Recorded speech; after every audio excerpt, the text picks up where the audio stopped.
أعوذ بالله من الشيطان الرجيم بسم الله الرحمن الرحيم السلام عليكم ورحمة الله وبركاته. إن الحمد لله نحمده ونستعينه ونستغفره ونعوذ به من شرور أنفسنا ومن سيئات أعمالنا. من يهده الله فلا مضل له ومن يضلل فلا هادي له. أشهد أن لا إله إلا الله وأشهد أن محمدا رسول الله. يا أيها الناس اتقوا ربكم الذي خلقكم من نفس واحدة وخلق منها زوجها وبث منهما رجالا كثيرا ونساء واتقوا الله الذي تساءلون به والأرحام إن الله كان عليكم رقيبا. يا أيها الذين آمنوا اتقوا الله حق تقاته ولا تموتن إلا وأنتم مسلمون. يا أيها الذين آمنوا اتقوا الله وقولوا قولا سديدا يصلح لكم أعمالكم ويغفر لكم ذنوبكم ومن يطع الله ورسوله فقد فاز فوزا عظيما. أما بعد فإن أصدق الحديث كتاب الله وخير الهدي هدي محمد صلى الله عليه وسلم وشر الأمور محدثاتها كل محدثة بدعة وكل بدعة ضلالة. Alhamdulillah, segala puji bagi Allah Ta'ala yang telah menurunkan kitabnya, di mana Allah Subhanahu wa Ta'ala dalam Al-Quran mengajarkan akhlak kepada kita. Allah Ta'ala dalam Al-Quran tidak hanya mengajarkan hubungan antar manusia kepada Allah Ta'ala, tapi antar sama manusia. Mengapa? Karena hasil dari memuliakan Allah Subhanahu wa Ta'ala itu adalah memuliakan sesamanya. Ya. Hasil dari memuliakan Allah Subhanahu wa Ta'ala itu adalah memuliakan sesamanya. Artinya seseorang itu karena beriman kepada Allah Subhanahu wa Ta'ala, dia menjadi pribadi yang mulia. Ya. Yang menetapkan standar mulia itu Allah Ta'ala. Yang menetapkan standar mulia itu apa? Allah Subhanahu wa Ta'ala. Begitu ya. Yang menetapkan standar mulia itu apa? Allah Subhanahu wa Ta'ala. Nah, itu oleh Allah Subhanahu wa Ta'ala diletakkan dalam kitabnya. Nah, begitu ya, diletakkan dalam kitabnya. Dalam Al-Qur'an Allah Subhanahu wa Ta'ala tidak terlalu memerinci salat misalnya. Padahal itu rukun Islam. Tidak salat dibunuh. Zakat misalnya, rukun Islam itu. Tidak zakat dibunuh. Tapi gitu ya, dalam rukun Islam tidak ada bab pernikahan, tidak ada. Tetapi pernikahan itu sesuatu yang menunjukkan mulianya manusia. Kalau sholat, yaitu pribadinya dia dengan Allah Ta'ala. Puasa juga begitu. Kemudian dia bayar zakat, silahkan. Tetapi yang namanya pernikahan, di situ mulai tampak mulianya seseorang. Di situ mulai tampak bagaimana kemampuan seseorang untuk memuliakan sesamanya lah. Oleh karenanya Allah Subhanahu wa Ta'ala dalam Al-Quran mengajarkan begini loh caranya memuliakan manusia itulah. Begini loh caranya. Bukan menurut kalian, bukan menurut kita, tapi menurut Allah Subhanahu wa Ta'ala. Sebagaimana sudah kita baca pada pertemuan-pertemuan sebelumnya, Allah Subhanahu wa Ta'ala mengajarkan kepada kita pada ayat 227 ya, bahwa siapa yang tidak suka dengan istrinya, boleh dia sekedar 4 bulan saja. Sudah itu dia harus kembali atau cerai. Ya. Lalu kemudian apabila seorang itu mentalak istrinya, Allah Ta'ala tetapkan bahwa untuk dia menunggu selama 3 bulan, 3 kali suci, 3 kali haid. Lalu pada malam hari ini pada ayat 29 Allah Ta'ala mengajarkan kepada kita, saya baca ayatnya, a'udzubillahi minasyaitonir rajim, at-talaqu marratan. Tolak itu 2 kali saja. Kenapa? Karena dulu zaman jahiliyah kalau orang itu mau menceraikan istrinya tidak jadi dia. Dia ceraikan, gitu ya, kemudian dia kawin lagi. Diceraikan, dikawin lagi. Diceraikan, dikawin lagi. Tidak terbatas. Tidak terbatas. Oleh Islam dibatasi sebagaimana yang kita baca pada ayat 227 di mana seseorang itu dia tidak berhubungan dengan istrinya dan tidak boleh menceraikannya. Allah telah membatasi 4 bulan saja. Sekarang kalau menceraikan, diceraikan kembali, cerai kembali. Berapa kali ini? Tidak bisa. Hanya 2 kali saja. Setelah itu fa imsakun bima'ruf aw tasrihun bi ihsan. Imsak bima'ruf aw tasrih bi ihsan. Imsak memegang bima'ruf. Allah Ta'ala tidak mengatakan imsak bi ihsan, tidak perlu orang itu, artinya kalau dia dalam bingkai perkawinan itu menjadi seorang istimewa, tidak perlu. Karena itu bukan kemampuan semua orang. Tetapi ma'ruf, ya bagaimanalah seorang manusia itu terhadap pasangannya itu bagaimana?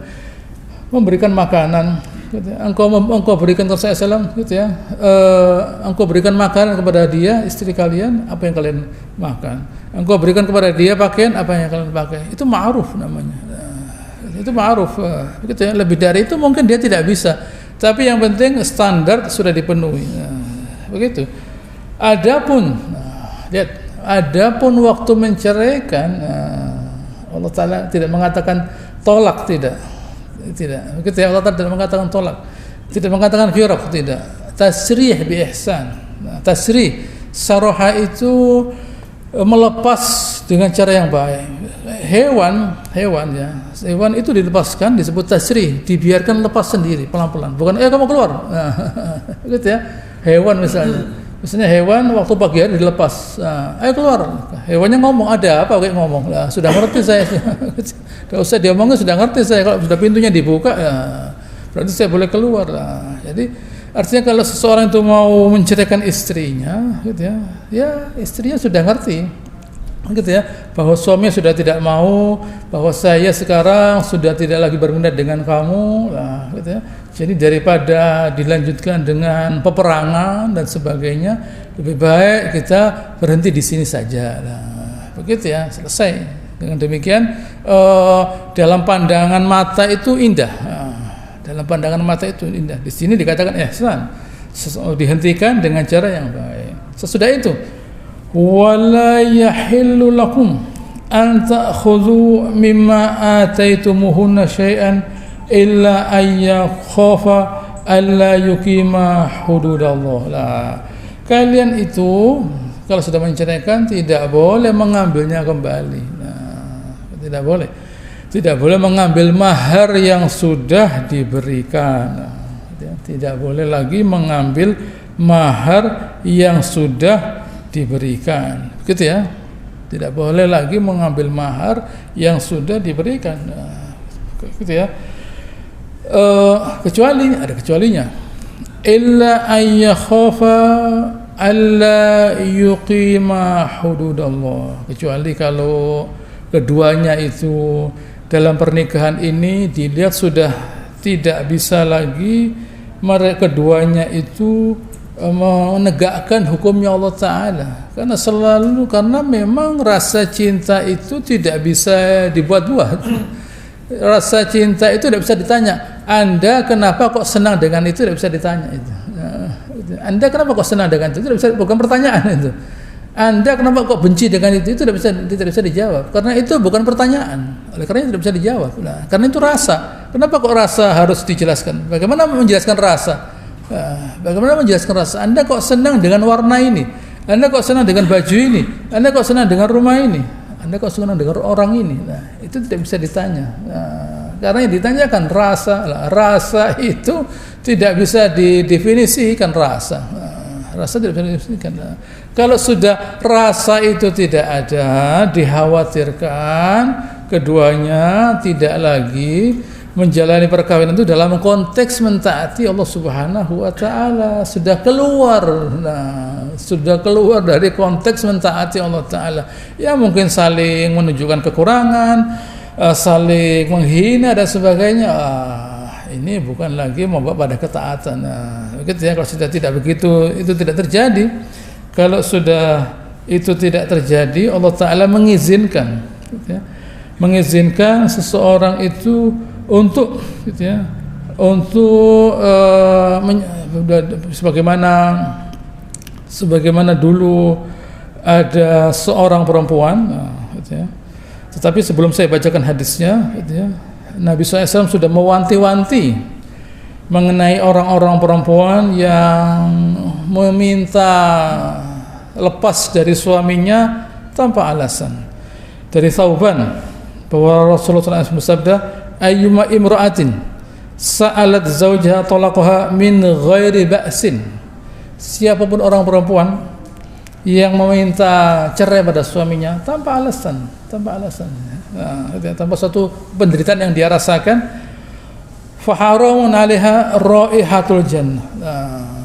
Diharamkan oleh Allah Subhanahu wa taala raihatul jannah. Hadis lain mengatakan al-mukhtali'at hunna al-munafiqat. Orang-orang yang minta, orang perempuan yang minta cerai itu oleh Nabi SAW dikatakan al-munafiqat. Mereka itu adalah orang-orang perempuan yang munafik lah. Hati-hati. Perlu kita ingatkan bahwa, perlu kita sadar bahwa Nabi SAW mengingatkan mereka. Nabi bersabda, bahwa orang perempuan, kata Nabi SAW, hendaknya kalian itu bertakwa karena saya melihat kalian itu mendominasi isinya neraka. Kenapa Rasulullah? Karena yakfurnal ashir. Mereka itu tidak berterima kasih kepada suaminya. Di mana suaminya itu sudah berbuat baik sekian lama, lalu dia berkata tidak pernah berbuat baik kepada saya. Hati-hati. Jangan seorang perempuan itu pandai-pandai mencari kekurangan dari suaminya. Gitu ya. Jangan sampai seorang perempuan itu pandai-pandai mencari kekurangan dari suaminya. Mengapa? Karena seorang suami itu mau mengawini seorang perempuan seizin Allah Ta'ala. Bisa Allah Ta'ala misalnya tidak menakdirkan, menetapkan dia, orang laki itu kawin dengan dia, bisa. Tetapi yang dia sudah melihat sekian banyak orang perempuan. Dia sudah melihat sekian banyak orang perempuan. Tapi kemudian dia datang, dia tidak maksa. Dia tanya kepada ayahnya, dia tanya kepada ibunya, dia tanya sendiri, mau apa tidak. Kan dulu sudah kamu putuskan bahwa kamu mau, tidak ada, gitu ya, paksaan di bawah senjata api misalnya, tidak ada. Hanya pertanyaan saja, mau atau tidak, dan sebagainya. Lalu kemudian selanjutnya waktu berjalan, kebutuhan terpenuhi secara materi. Secara materi kebutuhan terpenuhi, gitu ya. Tetapi tiba-tiba misalnya dicari-cari alasan, kenapa kok belum begini. Tidak bisa seorang itu bisa memenuhi, seorang pria, seorang suami memenuhi segala kebutuhan. Gitu ya. Mengapa? Karena sebenarnya seorang suami itu pun suatu kemuliaan. Seorang suami suatu kemuliaan. Seorang perempuan menjadi seorang yang perempuan sebenarnya kalau dia punya suami. Seorang perempuan menjadi seorang istri yang sempurna kalau dia punya suami dengan segala kekurangannya. Suami pun, orang laki juga begitu. Dia menjadi seorang suami, menjadi seorang laki yang sebenarnya karena dia beristri dengan segala kekurangannya. Oleh karenanya hendaknya, gitu ya, satu sama lain saling bisa mendidik dalam tanda petik suaminya dan istrinya agar semua ini berjalan, gitu ya, berjalan dengan baik. Tidak bisa seseorang itu minta keadaan ini harus seperti yang saya inginkan. Itu tandanya orang yang lemah. Orang lemah itu dia minta semua ini seperti yang saya inginkan. Saya inginkan itu kata-kata dari orang yang lemah. Orang yang kuat tidak. dia bisa menerima apa yang ada. Nah, tapi Islam bukan berarti tidak menyediakan peraturannya. Peraturan disediakan sekedar fasilitas, bukan rekomendasi, tidak. Peraturan itu disiapkan oleh Islam, tapi bukan rekomendasi.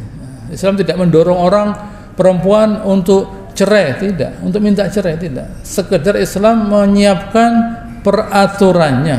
Peraturannya apa? Kalau memang keduanya sudah tidak lagi merasa bahwa ada manfaat dalam perkawinan, silahkan. Ada seorang perempuan, Habibah binti Sahal,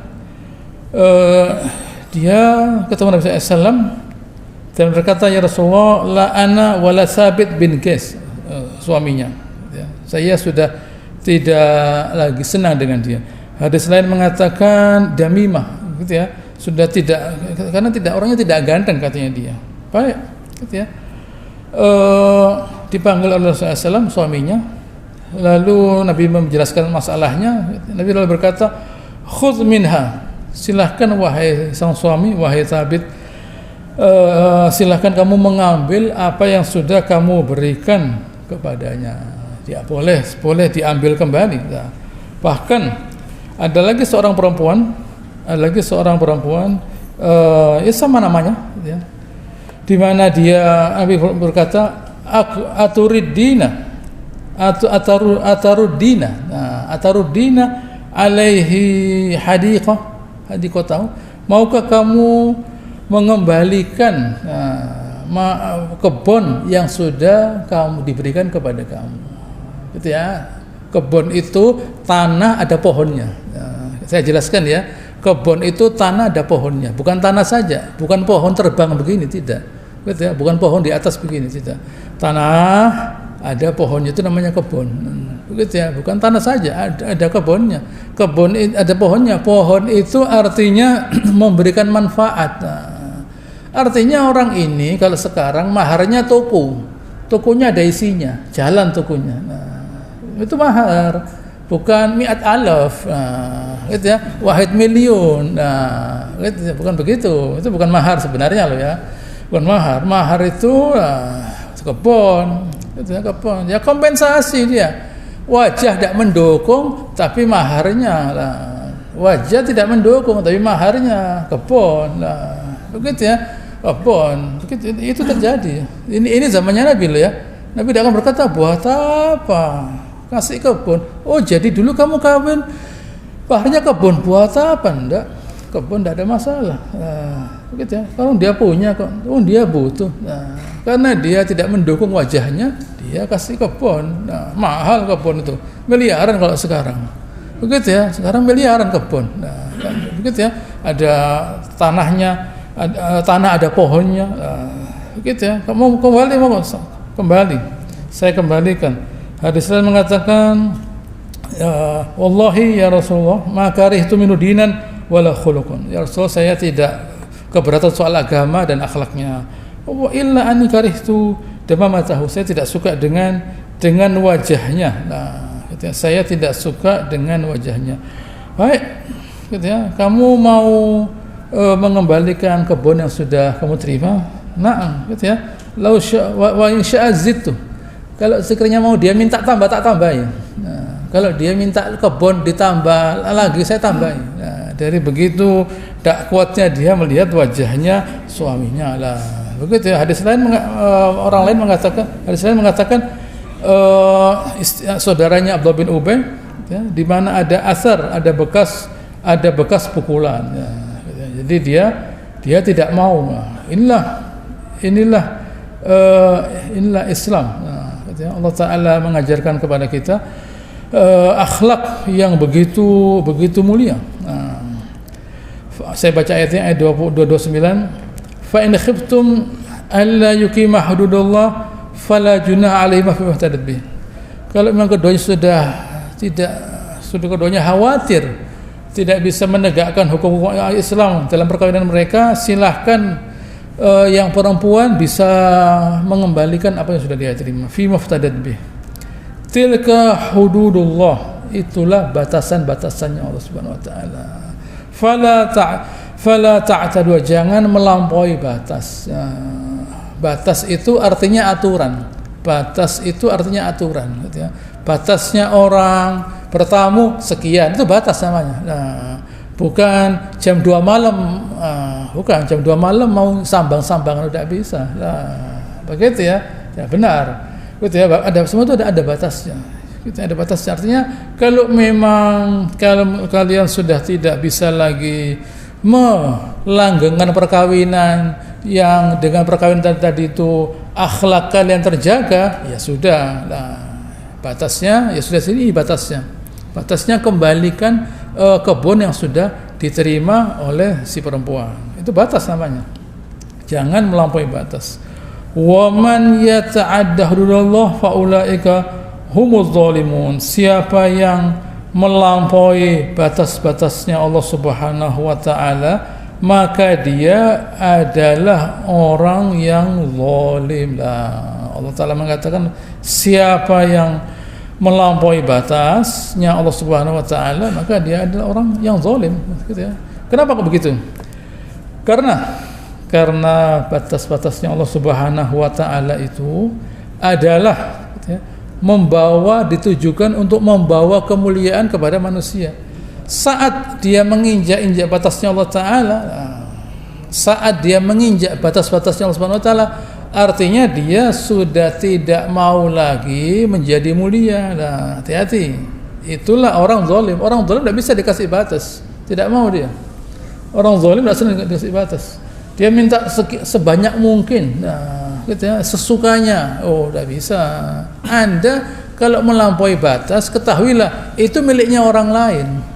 Kalau kita melampaui batas, itu miliknya orang lain. Misalnya, saya mengeraskan suara misalnya. Saya mengeraskan suara. Nah, kalau sudah suara itu keras, ketahuilah orang lain juga punya telinga. Nah, begitu ya. Kalau kita mengeraskan suara, kita bicara keras misalnya. Ketahuilah orang lain juga punya telinga. Nah, orang lain juga merasa terganggu. Itu namanya batas. Kita bertamu misalnya. Nah, lama sekali loh. Orang lain itu juga punya privasi. Nah, itu ya, punya lain kalau kita datang bawa uang sak koper begini tidak apa-apa. Begitu ya, mau ngeleset itu tidak apa-apa lah. Itu ya, bawa sak koper. Lah kalau gitu ya cuma begini-begini saja lah. Loh, sebentar ya, ini sudah jamnya, saya mau tidur lah. Jam 8 iya tidak apa-apa. Nah, gitu ya. Saya sudah geliyang begini, sudah pusing lah. Begitu ya. Mau saya sudah pusing lah. Sudah, silakan pulang. Sudah tahu diri. Itu batas namanya. Kita hidup ini adalah batas. Kalau kita tidak mengerti batas, nanti kita nabrak batasnya orang lain. Nah, orang lain marah. Orang lain marah karena kita menginjak batas-batasnya. Baik. Sekarang kita lanjutkan pada sesi kedua. Nah, ayat 230. Fa in talaqaha, selesai. Sekarang sudah yang ketiga ini. Sudah yang ketiga, gitu ya. Fala tahillahu min ba'du hatta tankiha zawjan ghairuh. Kalau sudah yang ketiga, Allah Ta'ala mengatakan fala tahillu lahu, tidak boleh hatta tankiha zawjan ghairuh, sampai dia itu orang perempuan tadi mengawini orang lain. Nah, sampai dia itu mengawini orang lain. Nah, tetapi ini, gitu ya, tidak boleh direkayasa lah. Proses perkawinan ini tidak boleh direkayasa. Di mana misalnya seseorang itu yang sudah menceraikan yang ketiga, bagaimana nih ya, saya mau kembali kepada dia, istri saya itu ternyata istimewa, istri saya itu. Waktu itu saya emosi lah. Setelah saya bertahun-tahun, gitu ya, dan dia belum kawin, tapi saya mau mengawini tidak bisa. Nah, begini saja. Saya cari orang agar dia mengawini mantan istri saya itu. Tapi saya wanti-wanti, gitu ya. Anda jangan macam-macam loh ya. Anda cuma, gitu ya, kawin saja, gitu ya. Saya kasih uang, tidak apa-apa, mahar, gitu ya. Setelah itu, setelah kawin, Anda lalu berapa jam kemudian tidak usah, jangan dipegang, gitu ya. Setelah itu Anda ceraikan. Begitu ya, iya, sinetron dulu. Di sinetron ya sudah begitu. Iya, jangan macam-macam. Nanti saya atur acaranya gampang, tapi jangan macam-macam. Itu terjadi di zamannya Nabi SAW. Nah, gitu ya. Apa kata Nabi SAW? la hatta tazuqa usailatah wa yazuqa usailataha. Bisa sampai dia bisa menikmati yang laki bisa menikmati yang perempuan. Nah, bisa menikmati. Nah, oh begitu. Iya. Sampai yang laki bisa menikmati perempuan, yang perempuan bisa menikmati yang laki. Iya, kalau berhenti di situ saja. Lah kalau terus bagaimana? Lah, setelah saya rasakan kok enak, ya sudah saya. Lah, yang perempuan juga begitu. Daripada saya kembali kepada yang gitu ya, suami saya yang pertama, buat apa ini lebih menjanjikan ini. Nah, gitu ya, lebih menjanjikan itu buat apa? Rokokan buat apa? Ya, ada gunanya, lebih baik yang ini saja lah. Begitu ya, ini saja lah. Begitu ya, yang ini saya dijak kemana-mana lah. Begitu ya, ternyata ini lebih memenuhi syarat daripada yang di sana sebelumnya lah. Misalnya begitu loh. Anda kan saya suruh, iya memang saya juga tidak niat, tapi saya ternyata merasa bahagia loh. Bagaimana nih? Iya, lah yang istrinya bilang, oh saya dulu 3 kali ditalak. 3 kali diceraikan, saya cerai gitu ya, ditalak lagi, yang ketiga ditalak, terus saya suruh kembali, tidak perlu. Tetapi ini terjadi gitu ya, tidak boleh direncanakan. Hati-hati ya, gitu ya, ini tidak boleh direncanakan. Gitu ya. Nabi SAW gitu ya, sendiri melarang perbuatan orang yang Nabi SAW katakan muhallil. Nah, gitu ya. Yang Nabi SAW katakan muhallil, di mana beliau gitu ya, melaknat gitu ya, orang yang sengaja menciptakan hal semacam ini. Nah, gitu ya. Nabi SAW mengatakan melaknat orang yang melakukan perbuatan semacam ini. Nah, jangan sampai orang itu yang tadi saya katakan gitu ya, lalu tiba-tiba membuat sebuah rekayasa dan sebagainya gitu ya. Nabi tidak bisa. Harus keduanya menikmati satu sama lain. Nah, harus hadis dari Muhammad Tirmidzi dan Nasai al-Baihaqi dari Ibnu Mas'ud bahwa yang dia berkata, la'anna Rasulullah al-muhallil wal muhallil lahu. Allah Ta'ala melaknat al-muhallil wal muhallal lahum. Al-muhallil pelaku yang mengawini tadi itu, yang rekayasa tadi itu, wal muhallal lahum, dan orang laki yang memerintah itu. Gitu ya.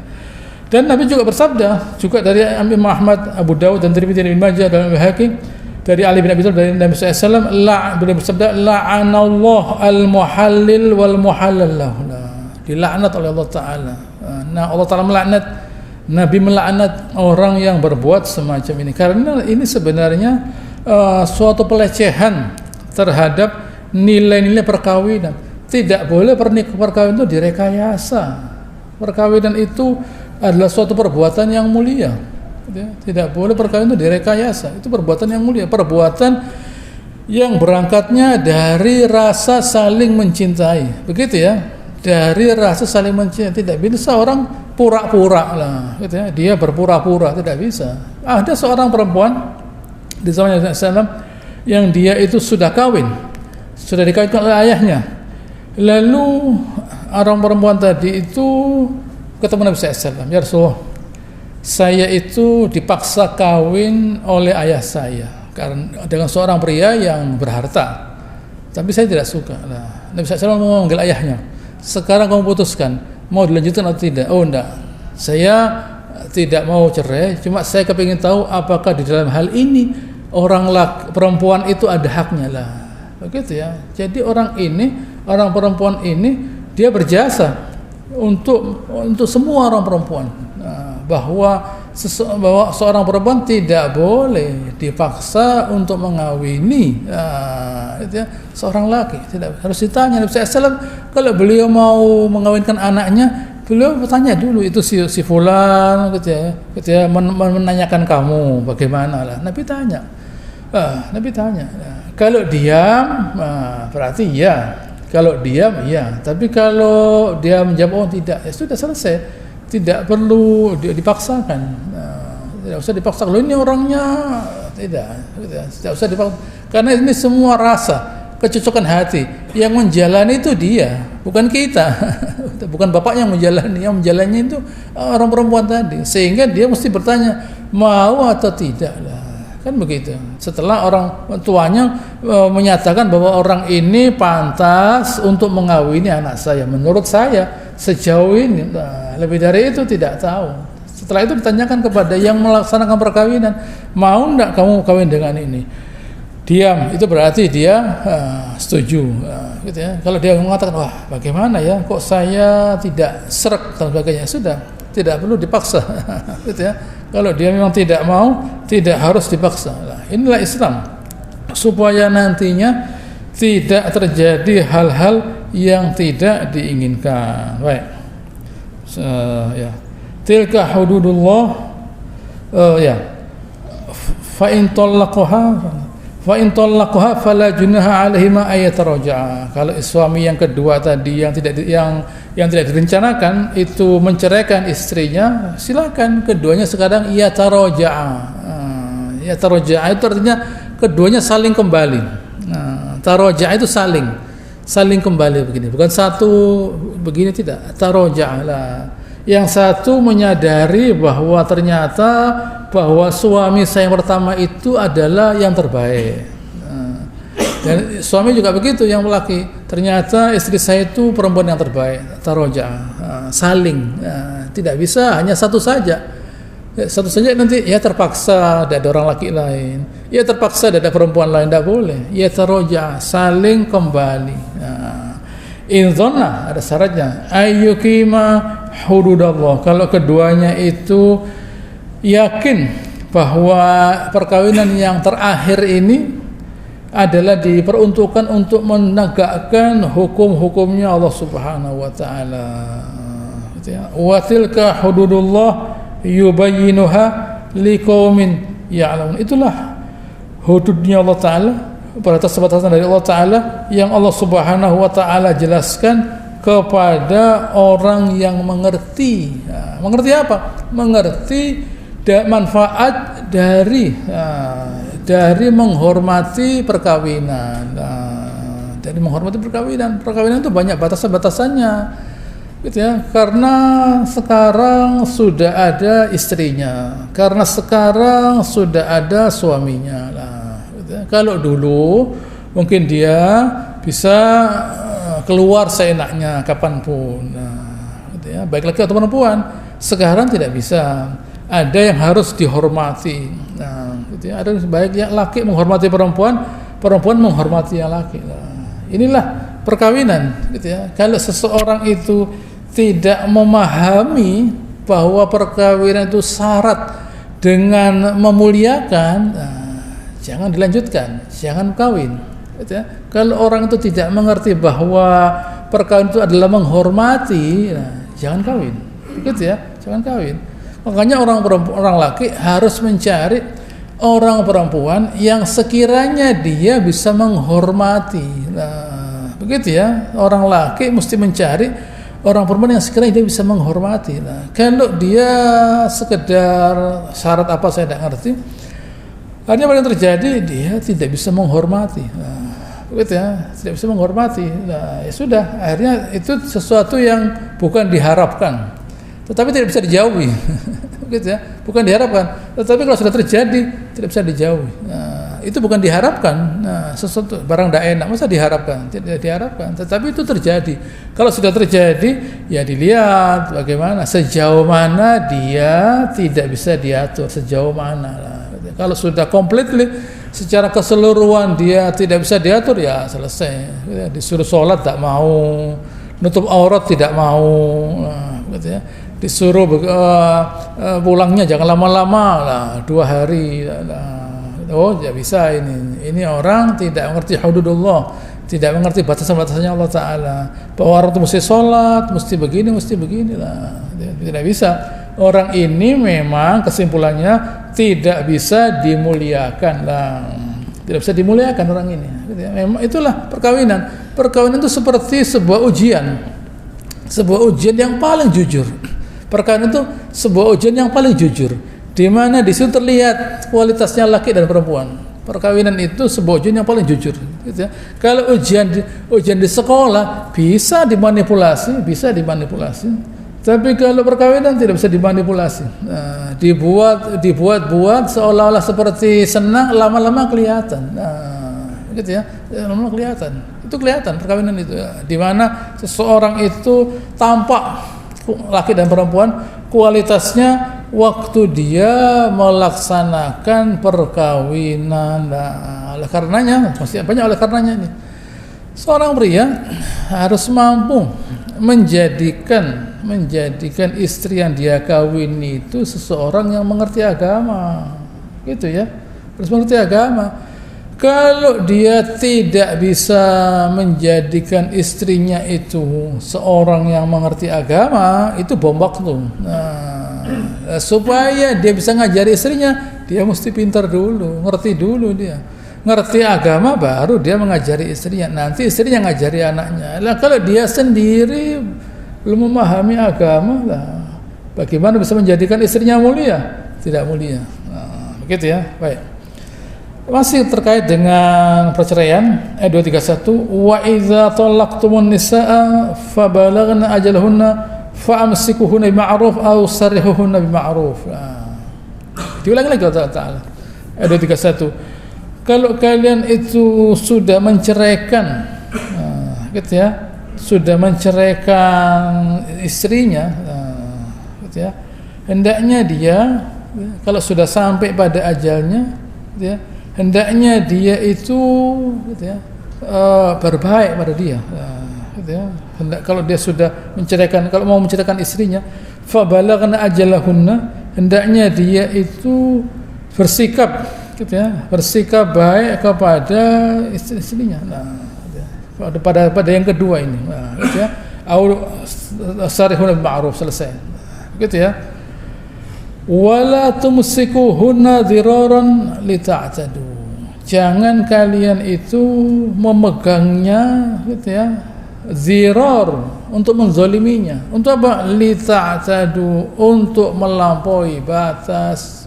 Perbuatan kalian itu perbuatan melampaui batas. Kalau kalian memang mau menceraikan istri kalian, nah, gitu ya, hendaknya kalian itu, gitu ya, di dalam waktu, gitu ya, di dalam waktu setelah perceraian pertama, hendaknya kalian itu yang baik. Nah, begitu ya. Dan kalau menceraikan, silahkan. Jangan sampai niat menceraikan itu, gitu ya, untuk memprovokasi dia, menekan dia, supaya dengan cara begitu dia itu terikat. Nah, seperti tali begitu, ada talinya. Dia seolah-olah tidak bisa kawin dengan orang lain. Loh, itu budak namanya. Itu budak namanya. Memperbudak. Jadi dia, orang semacam ini, membawa perkawinan itu pada perbudakan. Nah, bayangkan, ini akan orang merdeka ya.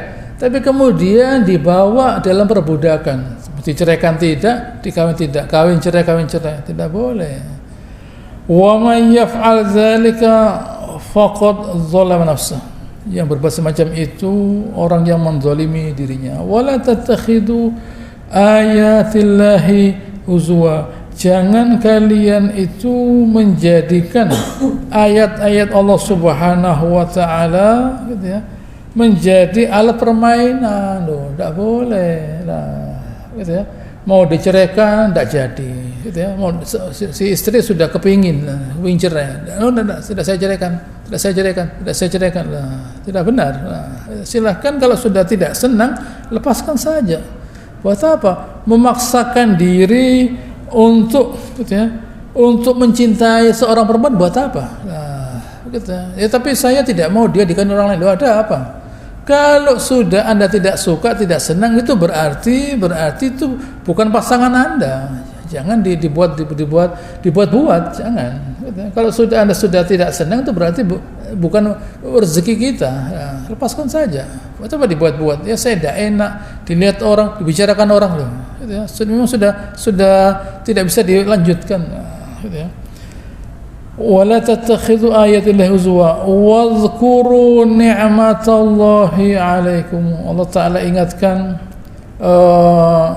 nikmat Allah Ta'ala kepada kalian. Allah Ta'ala ingatkan bahwa kita itu gitu ya, bisa kawin itu gitu ya, karena Allah Ta'ala lah.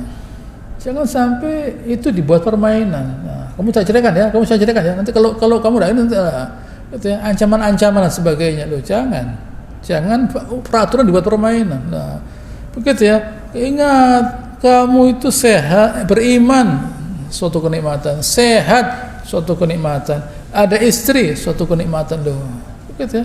Ada seorang zaman Nabi SAW mengaku orang tidak punya. Nah, lalu dia bilang, kalau Nabi tanya, kamu punya rumah? Punya. Nah, begitu ya. Lalu istri ada. Wah, kamu orang kaya, punya rumah, punya istri.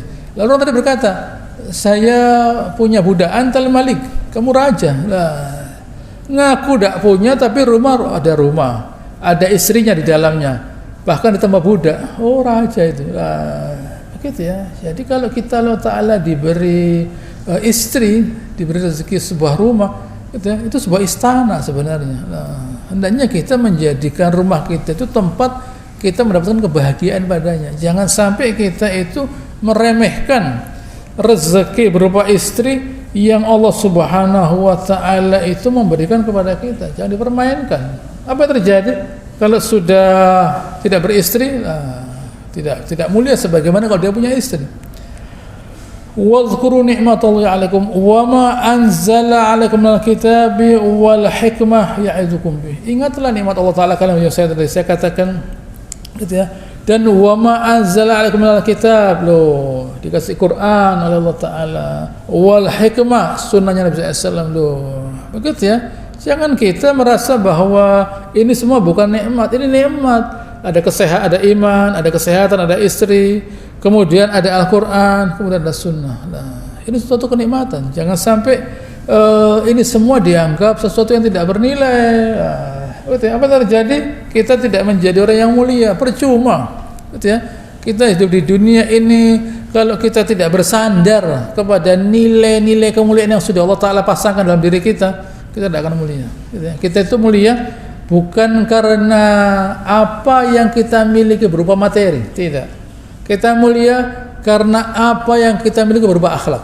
Nah, kita itu mulia bukan karena materi yang kita miliki, tetapi karena akhlak yang kita miliki. Kita dibalas oleh Allah Ta'ala bukan karena harta yang kita miliki, tetapi karena akhlak yang kita miliki. Nah, begitu ya. Mulia apapun, kalau kita itu tidak berakhlak, gitu ya, sebanyak apapun yang kita miliki berupa kekuasaan, berupa ilmu, berupa harta, tapi kalau tidak mengeluarkan akhlak yang mulia, tidak ada gunanya. Kita itu seperti barang yang mati, barang mati, gitu ya. Barang mati itu apa gunanya? Tidak ada gunanya. Tapi kalau bisa memberi kepada orang lain, kepada istri yang bisa memberi dia, dengan menjadikan istrinya itu orang yang mulia, jadi mulia dia. Gitu ya. Jadikan istri kita itu orang yang mulia agar kita mulia karenanya. Begitu ya, jadikan istri kita itu orang yang mulia agar kita mulia karenanya. Begitu ya, kalau bisa, gitu ya. Kalau tidak bisa selesai. Tapi harus kita ada kewajiban menjadikan istrinya orang yang mulia agar suami menjadi mulia karenanya. Lah, oleh karenanya itu semua ilmu agama. Lah, ketakwaan kepada Allah Ta'ala. Lah, kalau begitu caranya suaminya dulu yang bertakwa, yang berilmu. Wattaqullah wa'lamu annallaha bikulli syai'in alim. Bertakwalah kepada Allah Subhanahu wa Ta'ala, karena Allah Ta'ala itu Maha mengetahui atas segala sesuatu loh. Begitu ya. Bertakwalah kepada Allah Ta'ala karena Allah Ta'ala itu tahu. Allah Ta'ala itu tahu ya, bahwa apa yang kita kerjakan itu Allah Ta'ala itu tahu. Allah Ta'ala itu alim, basir, khabir. Alim, basir, khabir. Alim, basir, khabir. Alim itu tahu, basir itu melihat, khabir tahu yang paling mendetil. Nah, tahu Allah Ta'ala. Jangan kita, kata Allah Ta'ala ini, bisa gitu ya, bisa menjadi mulia, tapi sengaja menjadikan diri kita tidak mulia. Hati-hati. Jangan kita ngerti kemuliaan, tapi sengaja menjadikan diri kita tidak mulia, tidak boleh. Kita ngerti kalau misalnya pakai helm itu bermanfaat, nah, ya. Jangan lalu kita tidak apa-apa kok lah. Begitu ya. Saya itu kalau jatuh ke aspalnya hancur. Nah, begitu ya. Tidak bisa. Ini bukan manusia, itu robot namanya. Nah, robot itu kalau jatuh aspalnya hancur. Kalau manusia enggak lah. Begitu ya. Manusia tidak bisa jatuh hancur kepalanya. Jadi pakai helm. Nah, begitu ya. Pakai helm. Saya itu tidak pakai baju tidak apa-apa, tidak bisa. Begitu ya. Sakit nanti. Begitu ya. Jangan kita secara sengaja membuat diri kita bahaya. Jangan. Gitu ya. Itu namanya zalim. Saya tahu bahwa kalau begini itu saya mulia, saya tidak mau, itu zalim namanya. Jangan. Allah Ta'ala tahu loh ya, bahwa kita itu bisa ngerti, bisa pintar, bisa jadi orang baik, sengaja jadi orang baik. Allah Ta'ala tahu. Nah, gitu, Allah Ta'ala tahu. Jangan. Gitu ya. Allah Ta'ala mengulangi lagi ayat 232. Wa idza talaqnu nisaa fa balaghna ajalahunna fala ta'zulhunna ayyankihna azwajahunna idza taradaw bainahum bil ma'ruf. Kalau kalian menceraikan seorang perempuan, gitu ya, lalu sudah gitu ya, sudah sampai pada ajalnya, yaitu waktunya dia selesai iddahnya, jangan kalian mencegahnya dia mau kawin lagi. Ya, misalnya ada orang menceraikan istrinya, sudah melewati iddah 3 kali kuruk, lalu walinya, gitu ya, walinya keberatan, gitu ya, walinya keberatan untuk mengawinkan lagi, biarkan. Gitu ya, idza taradza bainal ma'ruf, kalau keduanya saling meridhoi, gitu ya. Kenapa kok walinya ribut? Ya, sakit hati saya loh, anaknya mau kok bapaknya sakit hati. Kamu mau kembali ke sini, Mas? Kembali ya, silakan. Nah, gitu ya. Zalika yu'adu biman kana minkum yu'minu billahi wal akhir. Itu Allah Ta'ala nasihatkan kalau memang kalian beriman kepada Allah Ta'ala dan akhirat. Zalikum azka lakum adhar wallahu ya'lamu wa antum la ta'lamun. Itu lebih suci dan Allah Ta'ala itu tahu, kalian tidak tahu. Insyaallah ayat ini akan saya ulangi lagi pada pertemuan yang akan datang. Allahumma shalli ala Muhammad wa ala ali Muhammad kama shallaita ala Ibrahim wa ala ali Ibrahim innaka Hamidum Majid wa barik ala Muhammad wa ala ali Muhammad kama barakta ala Ibrahim wa ala ali Ibrahim innaka Hamidum. Subhanakallahumma rabbana wa bihamdika nasyhadu an la ilaha illa anta nastaghfiruka wa natubu ilaik wa akhiru da'wana alhamdulillahi rabbil alamin. Assalamualaikum warahmatullahi wabarakatuh.